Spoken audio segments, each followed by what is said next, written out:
Ndabaramukije abandi ndabahaye mwiriwe bivanye naho muherereye tubazaniye amakuru ahambaye cyane arabana n'umutekano uri kuvugwa mu karere aho uburundi bukomeje integuro ihambaye cyane yo gutera u Rwanda. Ese koko uburundi bufise ubushobozi n'imbaraga byatuma butera u Rwanda amaze bugahindura ubutegetsi bwa Kigali burongowe na Perezida Paul Kagame? Niki kiriko kiratuma uburundi butera u Rwanda? Koko Perezida Evariste Ndayishimiye ibyo ariko arashinja u Rwanda nukuri? Bamwe n'abandi barabona ko Perezida Evariste Ndayishimiye ibyo ariko arashinja u Rwanda atari ukuri, kuko bizwi neza ko ibyo ariko aragiriza u Rwanda ataho bihuriye n'ukuri, kuko Perezida Evariste Ndayishimiye arashinja u Rwanda ko ariko rutera inkunga Tabara, kandi akavuga ko Tabara iri ku butaka bw'u Rwanda. Mu by'ukuri abarundi bose bazi neza ko Tabara iri ku butaka bwa Kongo, kandi ko n'ingabo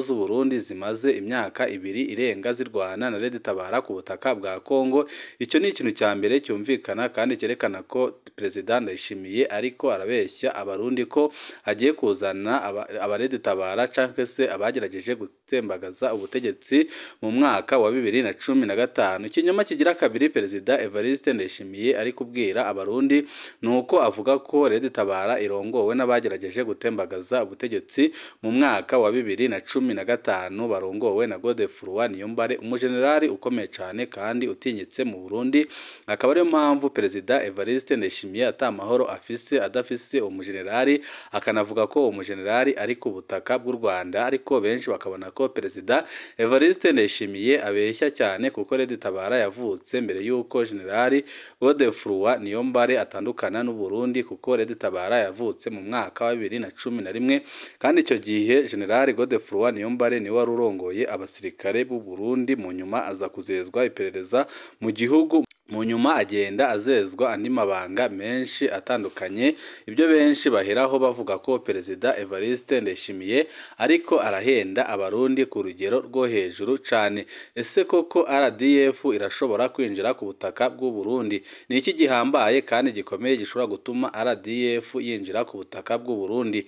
Benshi barabona ko igihe ingabo z'u Burundi zigomeje kwifatanya n'interahamwe zasize ziheguye u Rwanda zibarizwa mu mutwe wa FDLR, byanze bikunze RDF umwanya n'umwanya izinjira ku butaka bw'u Burundi, kuko ntibyumvikana ukuntu yagumya ireberera mu gihe abanzi b'u Rwanda bari hafi aho, bari ku mupaka, bari mu gihugu cy'u Burundi. Akaba ariyo mpamvu benshi basesenguzi mu bya politike ndetse n'umutekano mu karere bavuga ko RDF ishobora kugira impamvu ikomeye cyane ituma ishobora kwinjira ku butaka bw'u Burundi, nk'uko n'abategetsi bayoboye igihugu cy'u Rwanda bakunda kuvuga ko u Rwanda aho umuriro wakiye ariho bawuzimiriza. Akaba ariyo mpamvu benshi bavuga ko RDF itazabura kwinjira mu Burundi igihe cyose ingabo z'u Burundi zaba ziriko zirakorana bya hafi n'abasize bahekuye u Rwanda mu mwaka w'1994, aho haba jenoside yakorewe abatutsi. Abayikoze benshi bayigizemwo uruhara bagahita bahungira ubutabera ku butaka bwa Kongo, bagahita bashinga umutwe wa FDLR. None uwo mutwe uriko urakorana bya hafi n'ingabo z'u Burundi, kandi bakaba ariko barategura ibitero bikomeye cyane ku Rwanda.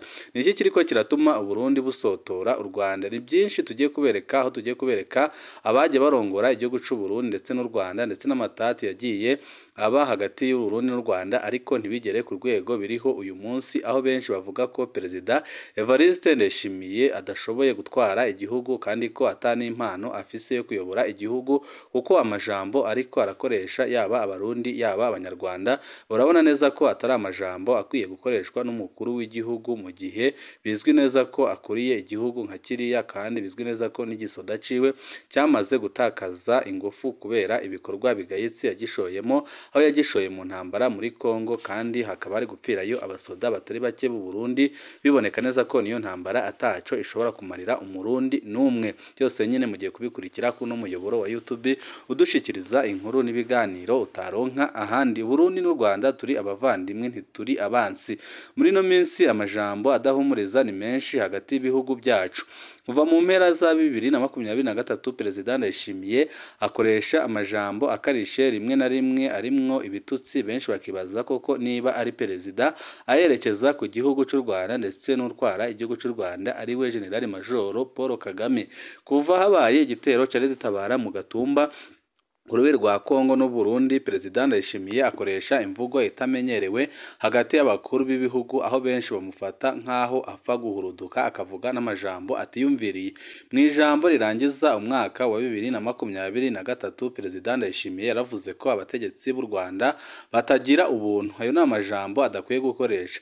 Mu kiganiro yahaye urwaruka muri Kongo, Perezida Ndayishimiye avuga ko bagiye kubandanya urugamba kugeza abanyagihugu b'u Rwanda bikuyeho intwaro ibagize imfungwa. Mu mateka y'ibi bihugu ni kenshi byashitse abarwara ntibumvikane, ariko ni ubwa mbere umukuru wa kimwe muri bino bihugu ahamagaye icesi itembagazwa ry'ubutegetsi bw'ikindi gihugu, kudeta mu kindi gihugu.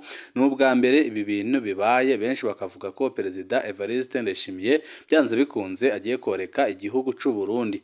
Abavukanyi bakebana, aho Reveriyani Ndikuriyo yavuga ko mu mateka y'u Burundi n'u Rwanda byagiye birashika ko habaho ugushamirana ntiyabeshe. Ugiye mu nzu iranga ibyakahise mize i Butare mu Rwanda urasangayo ingoma yitwa Nanga Burundi. Iyo ngoma yibutsa ingwano zagiye ziraba hagati y'u Burundi n'u Rwanda mu gihe c'abami. Kera ni kenshi u Rwanda ruronse umwami mushasha rwaca rutera n'u Burundi. Uburundi nabwo buronse umwami mushasha bwaca butera n'u Rwanda. Hariho ibice byo mu bumanuko bw'u Rwanda n'ibyo mu buraruko bw'u Burundi byagiye birakurakuranwa kuba mu Burundi canke mu Rwanda kubera izo ntambara. Iyo ngoma nayo nyine bivugwa ko yagiye irahindura igihugu kitahana. Numvise ngo igeze mu Burundi bayita Nanga Rwanda, igeze mu Rwanda ikaba Nanga Burundi. Izo ntambara zari zimeze nko gusotorana kw'ababyara bakeneye gupima ubugabo bwabo. Ntabwo ziboneka nk'intambara z'abansi nk'uko muri no minsi biboneka, kuko nta gihe u Burundi canke u Rwanda rwegeze bushigikira uwashaka guhungabanya umutekano w'ikindi gihugu hagati y'ibyo bibiri byombe, nk'uko ubu ngubu biriko biragenda, aho u Burundi buriko barakorana icesi na FDLR yasize ihekuye u Rwanda. Ababirigi ntako batagize ngo u Burundi n'u Rwanda byikukire bifatanye, ariko abarundi n'abanyarwanda barabyanse bose. Turetse ko abarundi n'abanyarwanda biyumva nk'amahanga abiri avukana ariko atandukanye, n'intwaro zabo ni kenshi usanga zitabona ibintu co kimwe. Igihe twikukira Burundi bwari bufise intwaro itumvikana n'abakoroni, mu gihe mu Rwanda bo bari bafise intwaro yateguwe n'abakoroni.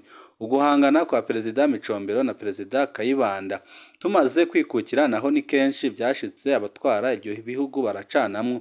Mu mwaka w'1969 Perezida Michel Micombero yaragiye mu Rwanda gusaba Perezida Gregoire Kayibanda ko atokwemera ko abatera u Burundi baza bava mu Rwanda. Ibyo byahuriranye nuko Perezida Kayibanda nawe yatinya ko abanyarwanda bahungiye mu Burundi bashobora kumutera. Bose barumvikanye ko atawuzotera u Burundi avuye muri kimwe muri ibyo bihugu. Mu mwaka w'1972 ibintu byarayangaye hagati y'abo bategetsi babiri. Radiyo y'u Rwanda na radiyo y'u Burundi byahora byirirwa biratanga amatangazo n'inkuru zo gutukana no kwagirizanya hagati y'ibyo bihugu. Muri ONU no mu yindi miryango itandukanye, intumwa z'u Burundi n'iz'u Rwanda zarahurira kwagirizanya gusa.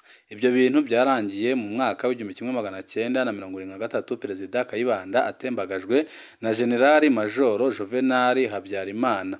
Burundi ni kimwe mu bihugu bya mbere Perezida Habyarimana yagendeye, maze be na Perezida Micombero barumvikana, ituze riragaruka. Bari banasangiye umugenzi akomeye, Perezida Mobutu wa Zaire yazarasukamwo mabisi, maze baniyumvira gushinga ishirahamwe CPGR rihuza ibyo bihugu bitatu. Perezida Bagaza na Perezida Habyarimana. Mu mwaka w'1979 Perezida Jean Baptiste Bagaza agiye mu nama i Kigali mu Rwanda yasanzeho inyandiko za Paripihutu zimutuka. Ako kanya aciye ahaguruka aja gufata indege imusubiza i Bujumbura.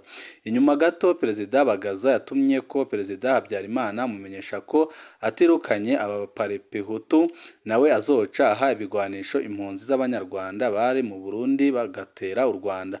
Habyarimana yaragize ubwoba aca arirukana indongozi za Paripihutu zija muri Tanzania.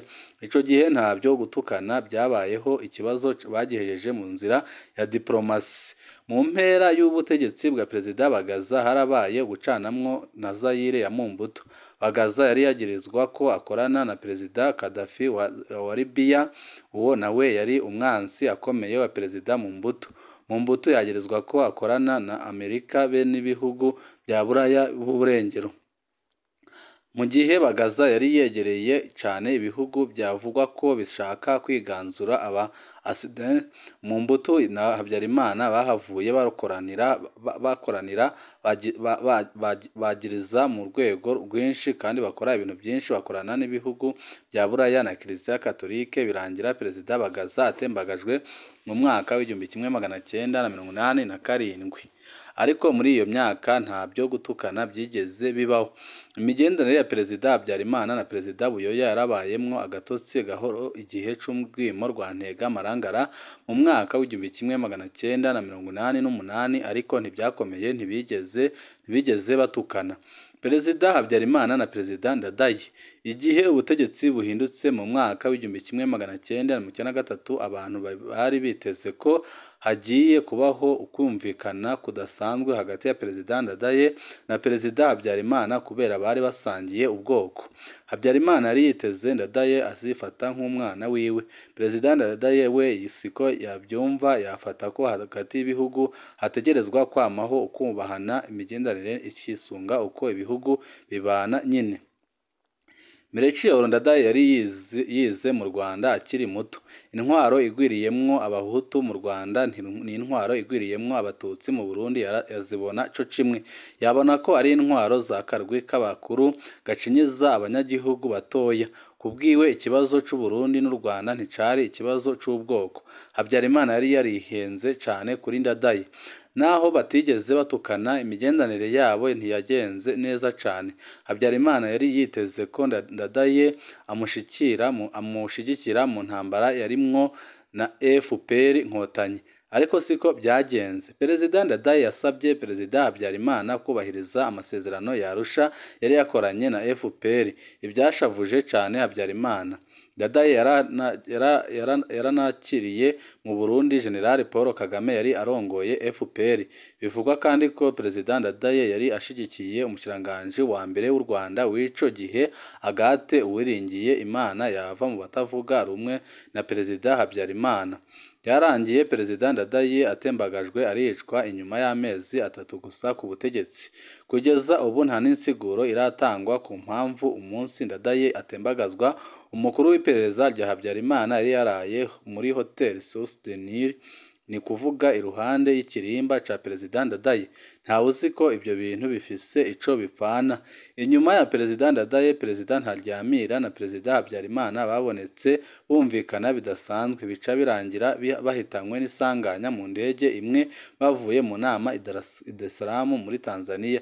Nta ntureka zavuzwe cane mu nyuma hagati y'abatwara u Rwanda n'abatwara u Burundi mu biringo bya mfata kibanza.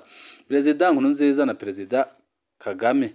Mu ntango y'ubutegetsi bwa Perezida Nkurunziza, imigenderanire y'u Burundi n'u Rwanda yari myiza cane.